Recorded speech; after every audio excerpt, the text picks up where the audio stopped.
এক তরুণের গল্প বলা হলো, যা ওই বালক নয়, পুরো পরিবার ধ্বংস করে দিয়ে।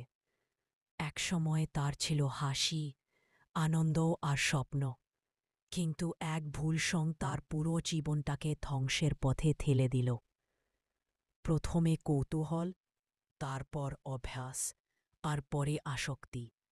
মাদক তার চোখের আলো কেড়ে নিল, সরিয়ে কেড়ে নিল, আর পরিবার থেকে তাকে দূরে সরিয়ে দিল। একদিন বেহুশ অবস্থায় তাকে হাসপাতালে আনা হলো। ডাক্তার বললেন, আর একটু দেরি হলে হয়তো সে বাঁচতে না। সেদিন আরিফ বুঝল, মাদক সুখ নয়, এটি মৃত্যু। আজ সে রিহ্যাবে নতুন করে লড়াই করেছে, নতুন করে দাঁড়াতে চাইছে। আরিফ ফিরে আসছে, কারণ সে বেছে নিয়েছে জীবনকে। তুমিও পারবে, মাদক নয়, জীবনকে বেছে নাও।